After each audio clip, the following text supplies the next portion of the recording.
एक बार सब लोग जोर से, पूरे दिल से, दोनों मुट्ठी बंद करके, हाथ ऊपर करके जोर से बोलेंगे, भारत माता की, भारत माता की, इंकलाब, इंकलाब, वंदे, वंदे, जय जोहर,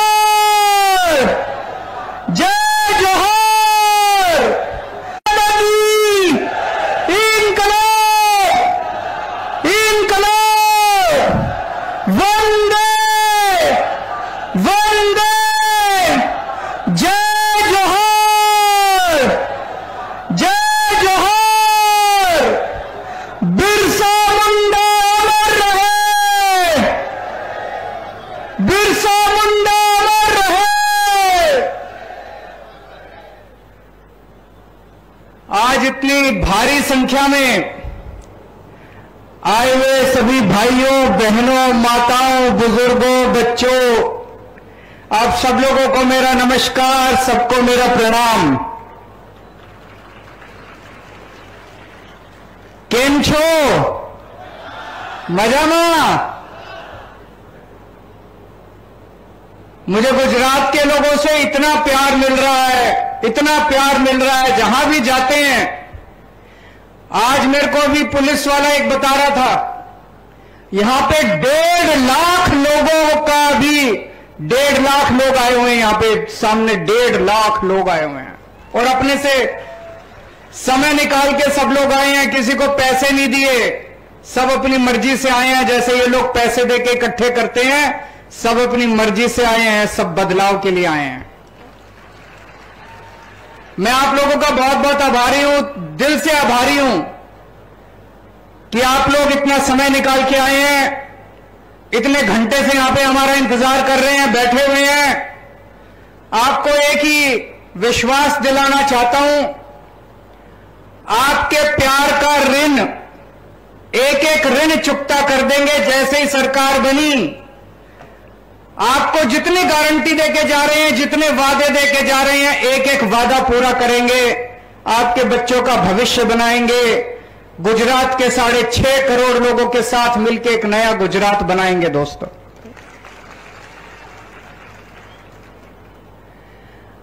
आप लोगों से पूछना चाहता हूं, कौन कौन लोग बदलाव चाहते हैं इस बार? कौन कौन बदलना चाहते हैं?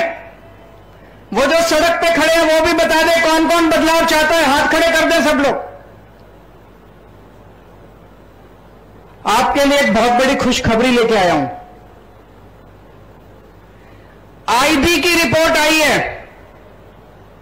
आईबी मतलब केंद्रीय सरकार की, केंद्र सरकार की, सेंट्रल गवर्नमेंट की एक खुफिया एजेंसी है आईबी। उसने गुजरात में घूम घूम के लोगों से पूछा, जनता से पूछा, इस बार चुनाव में किसको वोट दोगे? आईबी ने अपनी रिपोर्ट दी है कि आने वाले चुनाव के अंदर आम आदमी पार्टी की सरकार बनने जा रही है। बहुत बड़ी बात है। आप लोगों ने कमाल कर दिया, जनता ने कमाल कर दिया। एक नई पार्टी, छोटी सी पार्टी पर ईमानदार पार्टी। आप लोगों ने ईमानदार पार्टी के लिए मन बना लिया। लेकिन आईबी की रिपोर्ट में एक और बात लिखी है, सरकार तो बन रही है लेकिन अभी किनारे पे है। अभी 93-94 सीट आ रही है। 93-94 सीट आएगी तो दिक्कत है। इस बार इतना वोट डालो, इतना वोट डालो कि 150 पार कर जाए, 150 से ज्यादा सीट आनी चाहिए। एक बार जोर का धक्का मारना पड़ेगा। इतना तो पहुंच गए, सरकार बन रही है, इतना पहुंच गए, लेकिन अभी मार्जिन पे है, किनारे पे है। आप सबको मिलकर एक बार जोर का धक्का मारना पड़ेगा। एक बार जोर का धक्का मार दो, 150 पार हो जाएगी। उसके बाद अपनी 5 साल स्थिर सरकार चलेगी। दोस्तों, तो सरकार तो बन रही है। दिसंबर में 1 दिसंबर को सरकार बन जाएगी। सरकार बनने के बाद सबसे पहला काम क्या करना है? भ्रष्टाचार खत्म करना है। अपने को करना है कि नहीं करना है? भ्रष्टाचार खत्म करना है। इन लोगों ने लूट लिया गुजरात को। 27 साल इन्होंने लूटने में कोई कसर नहीं छोड़ी। इनके पास, किसी नेता के पास चले जाओ काम लेके, कहते हैं सरकार घाटे में चल रही है, सरकार घाटे में चल रही है, सरकार घाटे में। अरे कहां गया सारा पैसा? एक एमएलए है गुजरात का, इनका, चुनाव लड़ने के पहले उसकी 4 एकड़ जमीन थी। 5 साल में 1000 एकड़ जमीन हो गई। 1000 एकड़ जमीन। इन सारों ने इतने बंगले बनवा लिए, इतनी जमीन खरीद ली अपने बच्चों के नाम, अपनी बीवी के नाम, अपने मां बाप के नाम। बच्चों के बच्चे अभी हुए नहीं, उनके भी नाम जमीन खरीद ली इन्होंने, प्रॉपर्टी खरीद ली इन लोगों ने। इतना पैसा कमा लिया इन लोगों ने, सबने मिलकर लूट लिया गुजरात को। कहते हैं पैसा नहीं है। गुजरात में हर साल गुजरात सरकार 2.5 लाख करोड़ रुपए खर्च करती है। 2.5 लाख करोड़ रुपए, 2.5 लाख करोड़ रुपए, इतने सारे पैसे होते हैं, इतने सारे पैसे। अभी भगवंत मान जी ने बताया आपको, आप लोग सुबह से शाम तक कितना टैक्स देते हो? रोटी खाते हो तो टैक्स देते हो, मोबाइल इस्तेमाल करते हो तो टैक्स देते हो, दूध पीते हो टैक्स देते हो, छाछ पीते हो टैक्स देते हो, दही खाते हो टैक्स देते हो, माचिस इस्तेमाल करते हो टैक्स देते हो, चाय पत्ती पे टैक्स, हर चीज पे जनता टैक्स देती है। अरबों खरबों खरबों खरबों इतना रुपया इन्होंने इकट्ठा कर रखा है। हर साल 2.5 लाख करोड़ रुपया गुजरात सरकार खर्च करती है। कहां खर्च करती है जी? 27 साल में आपके गांव में सड़क बनी? एक भी सड़क बनी आपने देखी? सड़क बनती? कोई स्कूल बनाया इन्होंने? कोई अस्पताल बनाया इन्होंने? कोई कॉलेज बनाया इन्होंने? कुछ काम करा इन्होंने? कुछ भी नहीं करा। फिर पैसा कहां गया? स्विस बैंकों में चला गया, प्रॉपर्टी खरीद ली, जमीन खरीद ली, सारा पैसा खा गए ये लोग। भ्रष्टाचार बंद करेंगे, हमारी सरकार बनेगी, भ्रष्टाचार मुक्त शासन देंगे गुजरात को। गुजरात का एक एक पैसा, गुजरात सरकार का एक एक पैसा जनता पे खर्च होगा। हमारा कोई मंत्री भ्रष्टाचार नहीं करेगा, हमारा मुख्यमंत्री भ्रष्टाचार नहीं करेगा, हमारे कोई एमएलए भ्रष्टाचार नहीं करेगा। और अगर कोई भ्रष्टाचार करेगा तो जेल जाएगा। हमारा अपना भी भ्रष्टाचार करेगा, उसको छोड़ेंगे नहीं। हमारा अपना भी। भगवंत मान साहब ने कमाल कर दिया। अभी पंजाब के अंदर नई नई सरकार बनी, मान साहब को एक दिन पता चला कि उनका हेल्थ मिनिस्टर कुछ गड़बड़ कर रहा है। अभी विपक्ष को नहीं पता था, अभी मीडिया को भी नहीं पता था। किसी ने आके मान साहब के कान में बोला कि आपका हेल्थ मिनिस्टर गड़बड़ कर रहा है। इन्होंने पता कराया, पता चला हां ये गड़बड़ कर रहा है। पता है इन्होंने क्या किया? अपने हेल्थ मिनिस्टर को पकड़ के जेल में डाल दिया। कभी सुना है? 75 साल आजादी के 75 साल में पहली बार ऐसे हुआ कि किसी मुख्यमंत्री ने अपने हेल्थ मिनिस्टर को पकड़ के जेल में डाल दिया। कट्टर ईमानदार पार्टी है, कट्टर ईमानदार लोग हैं हम, कट्टर ईमानदार सरकार है हमारी। एक पैसे का भ्रष्टाचार नहीं होने देंगे। जो भ्रष्टाचार करेगा जेल जाएगा। और इन नेताओं ने गुजरात के अंदर जितने काले धंधे कर रखे हैं, जितने इतने काले धंधे चल रहे हैं, सारे काले धंधे बंद करेंगे। 2015 के बाद से आज तक जितने पेपर फूटे, ये जो पेपर फूटते हैं ये अपने आप नहीं फूटते, कोई मंत्री कराता है, कोई बड़ा नेता कराता है। आज तक कोई जेल नहीं गया। 2015 के बाद से आज तक जितने पेपर फूटे सबकी जांच दोबारा कराएंगे और जिन जिन लोगों ने पेपर फोड़े उनको 10-10 साल तक जेल की सजा दी जाएगी।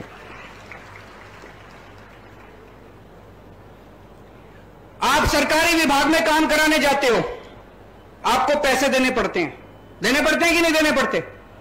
चाहे जाति प्रमाण पत्र बनवाना है, राशन कार्ड बनवाना है, बिजली का कनेक्शन लेना है, पानी का कनेक्शन लेना है, राशन कार्ड, कुछ भी काम कराना है, पैसे देने पड़ते हैं। 1 दिसंबर के बाद से आपके सारे काम बिना पैसे के होंगे, बिना रिश्वत के, ये कोई पैसा देने की जरूरत नहीं पड़ेगी। अभी जो यशोदान भाई ने बताया, आपको लग रहा होगा वैसे ही फेंक रहा है यशोदान, झूठ बोल रहा है। दिल्ली में हमने एक व्यवस्था कर दी, अब एक एक करके हम सरकारी दफ्तर पे ताला लगाते जा रहे हैं, बंद करते जा रहे हैं। अब आपको अपना काम कराने के लिए सरकारी दफ्तर जाने की जरूरत नहीं है। हमने ऐसी व्यवस्था कर दी, आपको कोई भी काम कराना है, आप फोन करो, आप बोलो मेरे को यह काम कराना है, राशन कार्ड बनवाना है, बिजली कनेक्शन लेना है, फलाना ढिमका, सरकारी अफसर आपके घर आके आपका काम करके जाता है, आपको दफ्तर जाने की जरूरत नहीं है। गुजरात में भी यह व्यवस्था करेंगे, आपके घर आके आपका काम करेंगे, सरकारी ऑफिसर आपके घर आएगा, आपको किसी को रिश्वत देने की जरूरत नहीं, किसी को पैसा देने की जरूरत नहीं है। साफ सुथरा प्रशासन देंगे दोस्तों।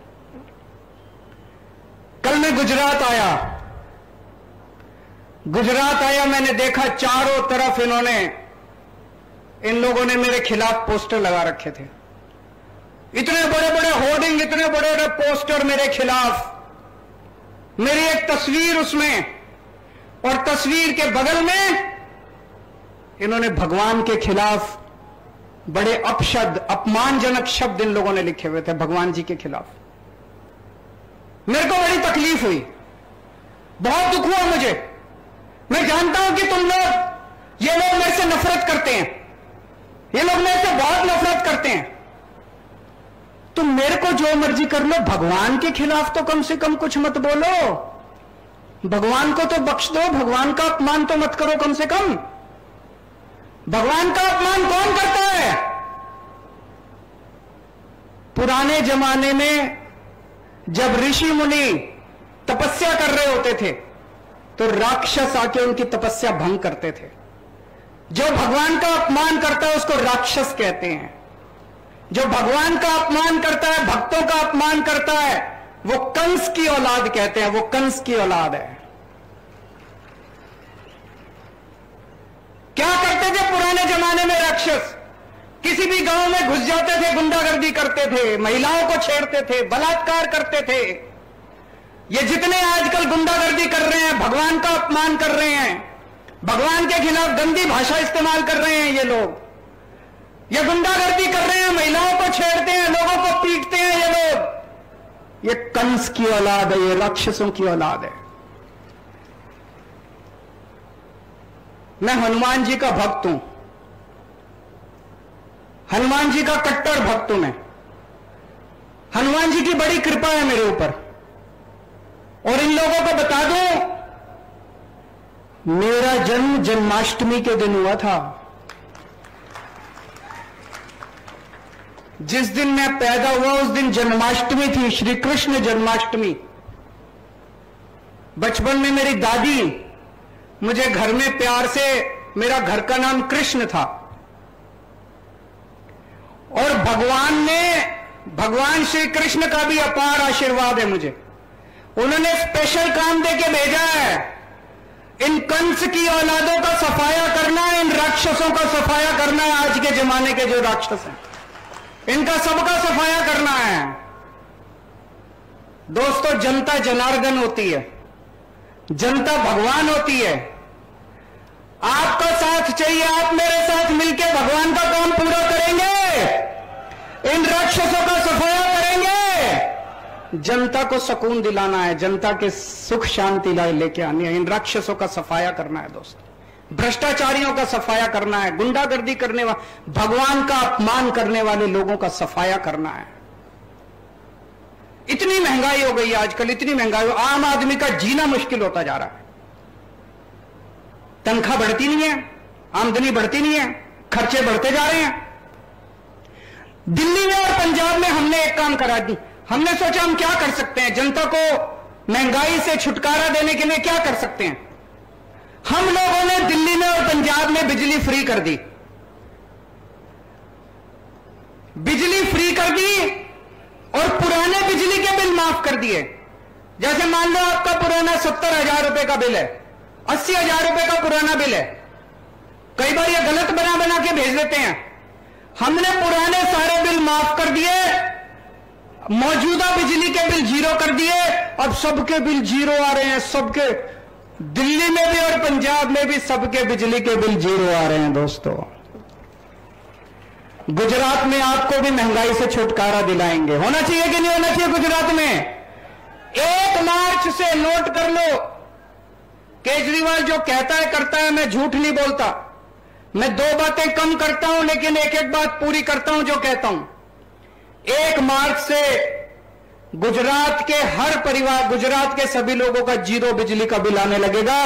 पुराने सारे बिल माफ कर देंगे और नए बिजली के बिल आना बंद हो जाएंगे। बिजली आएगी, 24 घंटे बिजली आएगी, बिल नहीं आएगा। मैंने जब ये बोला तो ये मेरे ऊपर खूब गालियां दे रहे हैं, दोनों बीजेपी वाले कांग्रेस वाले खूब गालियां दे रहे हैं। केजरीवाल फ्री की रेवड़ी बांट रहा है, केजरीवाल फ्री की रेवड़ी बांट रहा है। आपको पता है गुजरात के मुख्यमंत्री को हर महीने कितनी बिजली फ्री मिलती है? 5,000 यूनिट बिजली फ्री मिलती है गुजरात के सीएम को। 5,000 हर महीने। हर मंत्री को 4,000 यूनिट बिजली मुफ्त मिलती है, हर मंत्री को। सीएम को 5,000 यूनिट, मंत्री को 4,000 यूनिट। केजरीवाल जब कहता है जनता को 300 यूनिट बिजली मुफ्त दूंगा तो इनको मिर्ची लगती है। जनता को बिजली मुफ्त मिलनी चाहिए कि नहीं मिलनी चाहिए? सीएम को मुफ्त मिलती है, मंत्री को मुफ्त मिलती है, तो जनता को भी मिलनी चाहिए। क्यों नहीं मिलनी चाहिए जनता को मुफ्त बिजली? जरूर देंगे। यहां जितनी महिलाएं बैठी हैं सबको कहना चाहता हूं, जिन जिन महिलाओं के बैंक अकाउंट नहीं है अपने बैंक अकाउंट खुलवा लेना। हमारी सरकार बनने के बाद 18 साल से ऊपर की हर महिला के अकाउंट में हर महीने 1-1 हजार रुपए हर महीना डलवाया करेंगे। होना चाहिए कि नहीं होना चाहिए? मैं ऐसी कई बेटियों को जानता हूं जो पैसे की कमी के कारण उनकी पढ़ाई छूट जाती है। उनके अकाउंट में 1,000 रुपए जाएंगे तो उनकी पढ़ाई नहीं छूटेगी, वो बेटी अपना बेचारा अपना पढ़ाई पूरी कर लेगी। 1,000 रुपए हर महिला को मिलेंगे, उसके 100 काम आते हैं महिला के, उसके काम पूरे होंगे। मैं सभी महिलाओं को कहना चाहता हूं, हमें तुम्हारे चिंता करवानी जरूर नहीं। तुम्हारो भाई आवी गयो छे।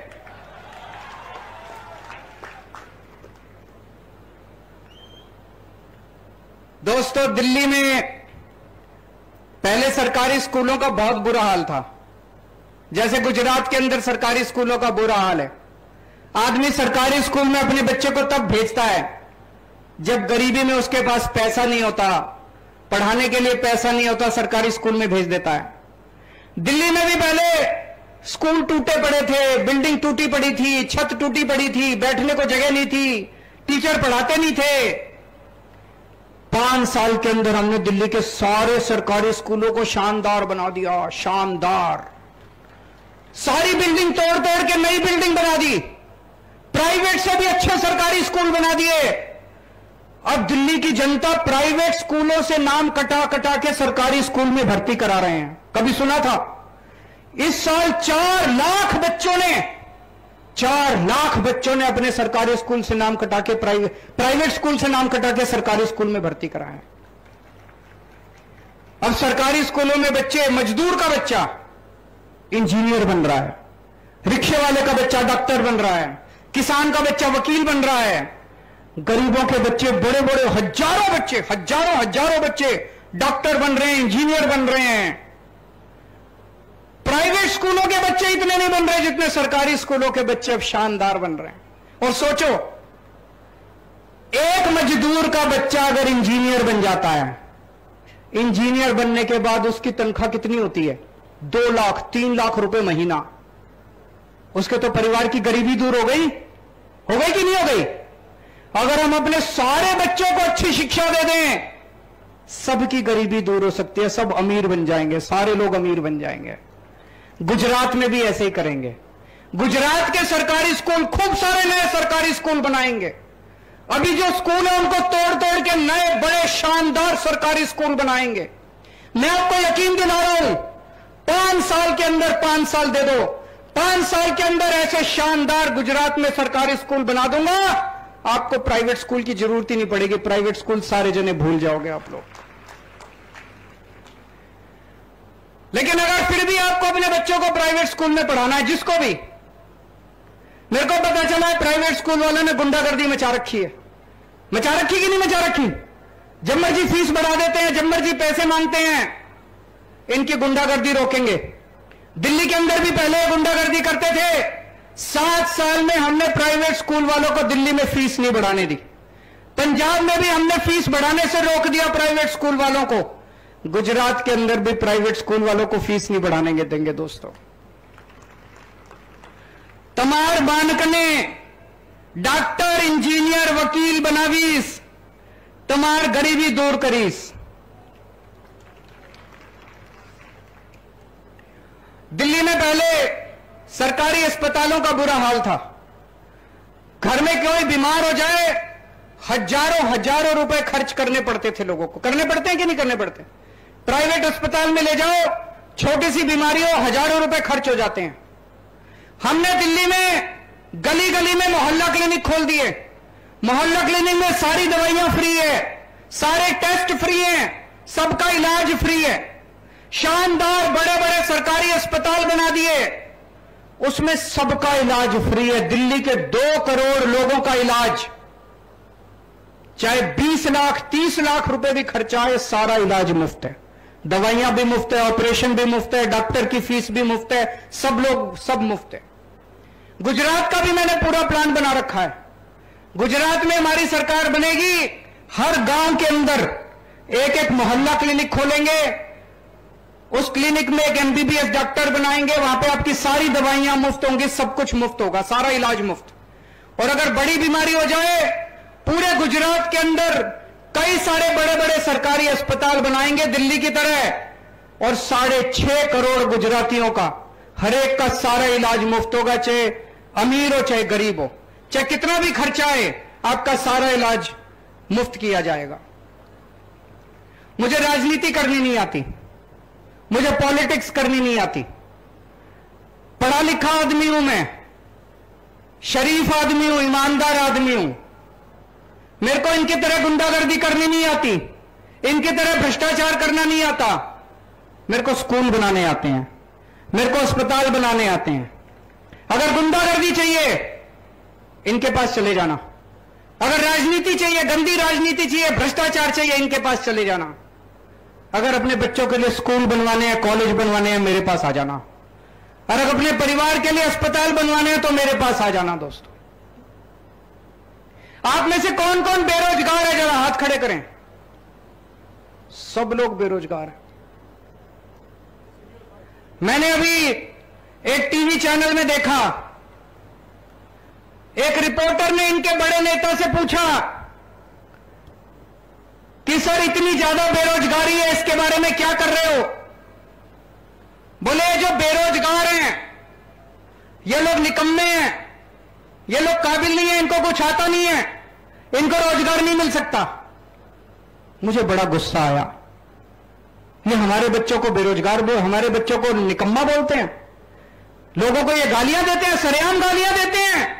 इतना घमंड हो गया इन लोगों को, इतना अहंकार हो गया इन लोगों को। मैं आपसे पूछना चाहता हूं, आप लोग निकम्मे हो कि इनके बच्चे निकम्मे हैं?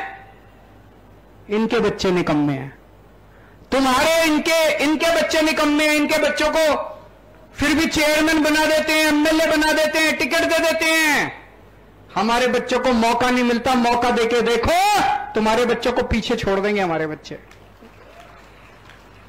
आपको रोजगार मैं दूंगा, आपके लिए रोजगार की व्यवस्था मैं करूंगा। मैंने पूरी प्लानिंग कर रखी है। दिल्ली हमने 12 लाख बच्चों को रोजगार दिए हैं, 12 लाख बच्चों को। भगवंत मान ने पंजाब में अभी 20,000 से ज्यादा सरकारी नौकरियां निकाली, अभी 6 महीने भी नहीं हुए। हमें रोजगार देना आता है। गुजरात के लिए पूरी प्लानिंग करी है कैसे हर युवा को रोजगार देना है। जब तक रोजगार नहीं मिलेगा, हर युवा को 3-3 हजार रुपए बेरोजगारी भत्ता दिया जाएगा। होना चाहिए कि नहीं होना चाहिए? और 10 लाख सरकारी नौकरियां, नई सरकारी नौकरियां निकाली जाएंगी। इतने सारे हम सरकारी अस्पताल बनाएंगे, इतने मोहल्ला क्लिनिक बनाएंगे, इतने नए स्कूल बनाएंगे, इतना काम करेंगे, खूब सरकारी नौकरियां निकलेंगी, खूब नई नौकरियां निकलेंगी। 10 लाख सरकारी नौकरियां निकाली जाएंगी। और ये जितने पेपर फूटते हैं, हमारी अभी तक दिल्ली और पंजाब में एक भी पेपर नहीं फूटा। अब से 1 दिसंबर के बाद गुजरात में कोई पेपर नहीं फूटेगा। अगर कोई पेपर फोड़ेगा तो 10 साल के लिए उसको जेल भेजेंगे। अभी तक जितनी वैकेंसी हैं, तलाटी के पेपर नहीं हुए, टेट के पेपर नहीं हुए, टैट के पेपर नहीं हुए, पुलिस में भर्तियां बाकी है। पूरे 1 साल का हमने शेड्यूल बनाया है। फरवरी में तलाटी के पेपर हो जाएंगे, मई के महीने में टैट के और टेट के पेपर हो जाएंगे। उसके बाद दिसंबर तक आते आते सारे पुलिस की भर्तियां करके सबको बिना पेपर फोड़े सबकी भर्ती कर देंगे। किसी को पैसे देने की जरूरत नहीं है, रिश्वत देने की जरूरत नहीं है। ये लोग कहते थे गुजरात की सड़कें बड़ी अच्छी हैं। हम लोग दिल्ली में बैठ के सोचते थे होंगी अच्छी। अभी मैं इतने दिनों से गुजरात घूम रहा हूं, सब जगह सड़कें टूटी पड़ी हैं, सब जगह। जनता की पहली डिमांड है कि हमारी सड़कें ठीक करा देना। दोस्तों, भ्रष्टाचार खत्म करेंगे, खूब पैसा बचेगा, खूब पैसा बचेगा। और आपकी सड़कें ठीक कराएंगे। जो सबसे जरूरी सड़कें हमें बता देना, जो जरूरी वाली सड़कें हैं 6 महीने में ठीक करा देंगे, और बाकी बची हुई 3 से 4 साल के अंदर एक एक सारी सड़कें ठीक कराएंगे। यहां पे बहुत सारे किसान भाई आए हुए हैं। किसान की सबसे बड़ी समस्या होती है, पैसा लगा के, खून पसीना बहा के अपनी फसल उगाता है, और जब फसल बेचने जाता है मंडी में, बाहर बेचने जाता है बाजार में, तो उसको कोई भी पूरा दाम देने के लिए तैयार नहीं होता। औने पौने दाम में वो अपनी फसल बेच के आ जाता है। किसान कर्जे में डूब जाता है और फिर आत्महत्या कर लेता है। किसानों को फसलों का पूरा दाम दिलाएंगे। अगर उसको पूरे दाम मंडी में नहीं मिलेंगे, मार्केट में नहीं मिलेगी, तो सरकार उसकी सारी फसल खरीदेगी, हम खरीदेंगे उसकी सारी फसल एमएसपी के दाम पे। शुरुआत करेंगे 5 फसलों से, गेहूं, चावल, चना, मूंगफली, कपास। इन 5 फसलों पे अगर किसान को मार्केट में एमएसपी का दाम नहीं मिलता, तो सरकार के पास आ जाए, सरकार उसकी सारी फसल एमएसपी के दाम पे खरीद लेगी। पंजाब में भी करके दिखाया है। पंजाब में हमने 5 फसलों के ऊपर एमएसपी दे दी, गेहूं, चावल, कपास, नरमा, मूंग दाल। पंजाब में दे दी। गुजरात में 5 फसलों से शुरू करेंगे और धीरे धीरे करते करते 1-1 साल में, 2-2 साल में और नई फसलें जोड़ते जाएंगे। पर किसानों को फसलों का पूरा दाम दिलाएंगे। और अगर किसानों को फसलों का पूरा दाम मिल गया, कोई किसान आत्महत्या नहीं करेगा, उसके बाद उसके पास पैसे की कमी नहीं बचेगी। आज किसानों को बिजली कभी रात को आती है, कभी 1 घंटा आती है, कभी 2 घंटा आती है। दोपहर के टाइम में हर किसान को 12 घंटे बिजली का प्रावधान करेंगे। आज सिंचाई की व्यवस्था का बुरा हाल है। नर्मदा का पानी आज भी अलग अलग इलाकों में नहीं पहुंचा। आपके लिए सिंचाई की व्यवस्था करेंगे और नर्मदा के पानी को कोने कोने तक पहुंचाएंगे दोस्तों। और अगर आपकी फसल बर्बाद होती है, तो दिल्ली में हम लोगों ने एक योजना बना दी दिल्ली में। अगर आपकी फसल बर्बाद होती है, 50,000 रुपए प्रति हेक्टेयर के हिसाब से हम किसान को मुआवजा देते हैं। ऑटोमेटिक मुआवजा मिल जाता है उसको 1 महीने के अंदर। अब हमने पंजाब में भी व्यवस्था कर दी। गुजरात में भी अगर सरकार बनेगी तो 50,000 रुपए प्रति हेक्टेयर के हिसाब से किसानों को फसल बर्बाद होने पर मुआवजा दिलाएंगे। यहां पे बहुत सारे आदिवासी भाई बहन आए हुए हैं। पैसा लागू करेंगे। अभी तक सरकार की नीयत खराब थी। कोई सरकार पैसा लागू नहीं करना चाहती। ग्राम सभाओं को पूरा अधिकार देंगे। आपका जल, जंगल, जमीन, इसके ऊपर ग्राम सभा का अधिकार होगा। जो गांव वाले कहेंगे उनकी मर्जी के बिना कोई आपकी जमीन नहीं ले सकता। 5th शेड्यूल संविधान का लागू करेंगे। आदिवासी लोगों को, उनके भाई बहनों को पूरा अधिकार, आदिवासी लोगों का जो अधिकार है सब अधिकार दिलाएंगे। अभी अयोध्या में राम मंदिर बन रहा है, अगले साल तक पूरा हो जाएगा। कौन कौन लोग रामचंद्र जी के दर्शन करना चाहते हैं? हाथ खड़े करके बताएं। सब लोग वहां पे जाना चाहते हैं, लेकिन जाने के लिए पैसे चाहिए। पैसे की कमी हो जाती है। पूरा परिवार लेके जाओ तो और खर्चा आता है, आना जाना, रहना, खाना पीना। दिल्ली में हमने शुरू किया है